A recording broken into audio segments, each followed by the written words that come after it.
नमस्कार विद्यार्थी मित्रांनो, व्यंकटेश एज्युकेशन अँड संस्कृती या आपल्या चॅनेलवर सर्वांचे सहर्ष स्वागत आहे। आजच्या व्हिडिओमध्ये आपण स्कॉलरशिप शिष्यवृत्ती परीक्षा इयत्ता 4 आजच्या व्हिडिओमध्ये आपण मराठी या विषयातील काही महत्त्वाचे प्रश्न आजच्या व्हिडिओमध्ये आपण सोडवून घेणार आहोत। बघा, मराठी आणि इंग्रजी हा असा विषय आहे की ज्याच्यामध्ये आपल्याला 50 पैकी 50 मार्क्स मिळालेच पाहिजे, तरच आपला स्कोअर वाढणार आहे। कारण बघा, गणितामध्ये एखादी चूक होऊ शकते, आहे की नाही, पण मराठीमध्ये तसं नाही आहे। मराठीमध्ये फक्त आपल्याला काय करायचं आहे, प्रश्न काळजीपूर्वक वाचायचे आहे आणि जे वाचलेलं आहे त्याला काय करायचं आहे, योग्य उत्तर आहे त्याला टिक मार्क करायचं, म्हणजे आपल्याला लगेच मार्क्स मिळणार आहेत, म्हणजे तिथे मार्क जाण्याची शक्यता कमी आहे। मग मराठीचं वाचन सगळ्यांनी जास्तीत जास्त करायचं आहे आणि सगळ्यात महत्त्वाचं म्हणजे प्रश्न काळजीपूर्वक वाचणं, कारण मराठी आणि इंग्रजी हे स्कोअर वाढवणारे विषय आहेत। बुद्धिमत्ता आणि गणितामध्ये एखाद दुसरा मार्क चुकू शकतो, म्हणजे मार्क प्रश्न न समजल्यामुळे चुकण्याची शक्यता असते, कारण तिथे कॅल्क्युलेशन असतं। त्याच्यामुळे सगळ्यांनी मराठीचा अभ्याससुद्धा करणं, वाचन करणं गरजेचं आहे। चला तर मग आजच्या व्हिडिओमध्ये आपण बघूया मराठीचे काही महत्त्वाचे प्रश्न। सुरुवात करतोय त्यापूर्वी नेहमीप्रमाणे व्हिडिओ आवडल्यास व्हिडिओला लाईक करा, आपल्या मित्रमैत्रिणींना शेअर करा, चॅनलवर नवीन असाल तर चॅनलला सबस्क्राईब करा आणि तुम्हा सगळ्यांना परीक्षेसाठी आपल्या या चॅनलकडून खूप खूप शुभेच्छा।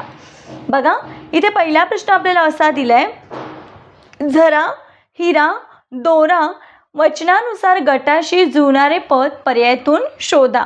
मग बघा बरं, वचनानुसार म्हणजे एक वचन अनेक वचन, आहे की नाही। मग आता बघा, एक झरा, एक हिरा, एक दोरा, म्हणजे हे दिलेले शब्द एक वचनी शब्द आहेत। मग बघा, एक धार, पावसाची धार, अनेक धारा, मग हा अनेक वचनी शब्द आहे। एक कासरा, कासरा म्हणजे रशी आपण ज्याला म्हणतो। एक निवारा, अनेक निवारे, अनेक वचनी। एक चादर, अनेक चादरी, अनेक वचन आहे। आपल्याला एक वचन दिलेत ना, मग एक वचन शब्द आहे एक कासरा, अनेक कासरे असतात, म्हणून मी ते योग्य उत्तर आहे आपलं पर्याय क्रमांक 2। पुढचा प्रश्न बघा, कोणत्या पर्यायातील अक्षरे जुळवून एक जोडशब्द तयार होतो।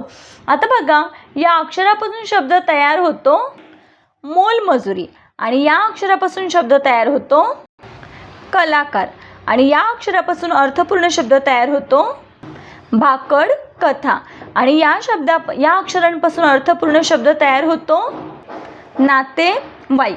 मग बघा, आपल्याला विचारलं आहे काय, अर्थपूर्ण शब्द अक्षरे जुळवून जोडशब्द तयार होतो असं विचारले कोणता। मग बघा, अर्थपूर्ण शब्द आपण तयार केले, आता याच्यामधला जोडशब्द कोणता आहे, तर बघा याच्यामधला जोडशब्द आहे मोल मजुरी। मोल मजुरी हा काय आहे, जोडशब्द आहे, म्हणून आपल्या या प्रश्नाचं उत्तर आहे पर्याय क्रमांक 1। पुढचा प्रश्न बघा, खालील जाहिरात काळजीपूर्वक वाचा, त्याखालील प्रश्नासाठी उत्तराचे योग्य पर्याय शोधा।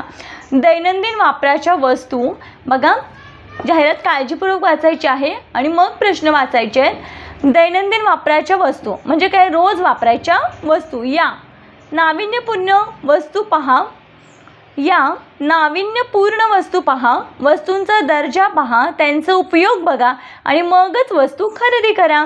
गृहोपयोगी वस्तूंचे प्रदर्शन, 100 प्रदर्शने पूर्ण झाल्याबद्दल एकूण खरेदीवर 10% डिस्काउंट। प्रदर्शन 10 ऑक्टोबरपासून थोड्याच दिवसाकरता, बघा 10 ऑक्टोबरपासून सुरू आहे प्रदर्शन, पण किती दिवसाकरता हे कन्फर्म सांगितलं आहे का, नाही, म्हणजे निश्चित सांगितलेलं नाही आहे। स्थळ ओंकार मंगल कार्यालय, कृपया येताना कापडी पिशवी आणावी। वेळ आहे सकाळी 10 ते रात्री 9 पर्यंत, आणि बघा नवनवीन उत्पादने एकाच ठिकाणी बघण्याची सुवर्ण संधी। प्रश्न बघूया, प्रदर्शन कशाचे असावे, तर बघा गृहोपयोगी वस्तूंचे प्रदर्शन, गृह म्हणजे घर, म्हणजे घरात उपयोगी असणाऱ्या वस्तूंचे प्रदर्शन। मग बघा बरं, पर्याय क्रमांक 2 मध्ये घरात उपयोगी असणाऱ्या वस्तूंचे प्रदर्शन, उत्तर आहे पर्याय क्रमांक 2। पुढचा प्रश्न बघा, जाहिरातीवरून कोणती गोष्ट सांगता येणार नाही। प्रदर्शनाची वेळ दिलेली आहे, खरेदीवर दिली जाणारी सूट 10% डिस्काउंट दिलेला आहे। प्रदर्शन किती दिवस आहे माहिती आहे का, नाही माहीत, कारण 10 ऑक्टोबरपासून सुरू आहे, पण थोड्याच दिवसाकरता, म्हणजे कन्फर्म माहीत नाही, म्हणजे फक्त कोणती गोष्ट सांगता येणार नाही, तर प्रदर्शन किती दिवस आहे हे कन्फर्म सांगता येणार नाही. मग बघा बरं, फक्त क बरोबर कुठे आहे? पर्याय क्रमांक 2 मध्ये. म्हणून आपल्या या प्रश्नाचं योग्य उत्तर आहे पर्याय क्रमांक 2. पुढचा प्रश्न बघा. पहा आणि मगच खरेदी करा या संदर्भात कोणत्या गोष्टींचा उल्लेख जाहिरातीत आलेला नाही? वस्तूंचा दर्जा, तर दिलेला आहे वस्तूंचा दर्जा. बघा इथे दिलेला आहे वस्तूंचा दर्जा. पहा दिलेला आहे. वस्तू पण पाहायला सांगितलेलं आहे. वस्तूंची किंमत दिली आहे का? नाही दिलेली. वस्तूंची उपयुक्तता बघा, त्यांचे उपयोग बघा आणि मगच खरेदी करा. म्हणजे वस्तूंची किंमत दिलेली नाही, बाकी सगळ्या गोष्टी वर जाहिरातीमध्ये दिलेल्या आहेत. म्हणून आपल्या या प्रश्नाचं उत्तर आहे पर्याय क्रमांक 3. विरुद्धार्थी शब्दाची चुकीची जोडी कोणती? आता बघा, उद्योगी त्याच्या विरुद्ध काय? आळशी किंवा आपण कामचुकार म्हणतो आहे की नाही. मग इथे चुकीची जोडी आहे. इथे निरुत्साही दिले, उत्साह निरुत्साह आहे. मग ही चुकीची जोडी आहे. मग उत्तर आहे पर्याय क्रमांक 1. आर्जव, आज्ञा, न्यूनता, विपुलता, कोवळा, जून. पुढचा प्रश्न बघा. योग्य विधेय वापरून वाक्य पूर्ण करा. सुनंदाने छान रांगोळी काढली. मग इथे उत्तर आहे पर्याय क्रमांक 4. छान रांगोळी काढली. आता जर इथे असं असतं सुनंदाचे चित्र छान आहे चे असतं तर छान चित्र आहे. मुळात काय? सुनंदा बागेत गेली. सुनंदा छान गाणे म्हणते किंवा सुनंदा गाणे गाते. पण इथे सुनंदाने छान रांगोळी काढली. उत्तर आहे योग्य पर्याय क्रमांक 4. पुढचा प्रश्न बघा. 9 ते 11 पुढील वाक्यातील एक सुसंगत परिच्छेद तयार होतो. तो पूर्ण होण्यासाठी वाक्यातील रिकाम्या जागी येणारे योग्य पर्याय शोधा. प्रश्न वाचूया. सायंकाळच्या उन्हामुळे पश्चिम दिशा उजळून निघाली होती. मग इथे काय? कारण सायंकाळी म्हणजे संध्याकाळी. मग संध्याकाळी पश्चिमेला सूर्य सरकतो आहे की नाही. मग पश्चिम दिशा कशी उजळून गेली होती? भाजून जाईल का? नाही, कारण संध्याकाळचं ऊन, सकाळचं आणि संध्याकाळचं ऊन कसं असतं? कडक असतं का? नसतं. म्हणून मी इथे काय? उजळून निघाली होती. पर्याय क्रमांक 3 हे योग्य उत्तर आहे. 10वा प्रश्न. इतक्यात पावसाची सरसर कोसळू लागली. कारण पावसाची काय असते? सरसर. पर्याय क्रमांक 2 योग्य उत्तर आहे. 11वा प्रश्न बघा. इंद्रधनुष्याने रंगाची टिंबटिंब करत हजेरी लावली. इंद्रधनुष्य काय करतो? इंद्रधनुष्यामध्ये 7 रंग असतात. मग रंगांची काय करतो? तो उधळण करतो. उधळण करत हजेरी लावली. पर्याय क्रमांक 4 हे आपल्या प्रश्नाचं योग्य उत्तर आहे. पुढचा प्रश्न बघा. 12वा प्रश्न आहे. रिकाम्या जागी वर्णानुक्रमे कोणता शब्द येईल? आता बघा, परिणाम, परिपाठ, परिवर्तन आणि ते मध्ये शब्द लिहायचे आहे आपल्याला. परिषद. आता बघा, याच्यानंतर आणि याच्या अगोदर. आता बघा, ह्या सगळ्यांचे पहिले 2 शब्द कसे आहेत? सेम आहेत. म्हणजे इथे जो शब्द येणार आहे तो सुद्धा कसा येणार आहे? पहिल्या वेलांटीचाच येणार आहे. तर बघा, हा येणार नाही कारण दुसरी वेलांटी, कारण ह्यालाच पहिली वेलांटी आहे. मग इथे पण पहिल्या वेलांटीचा शब्द येईल.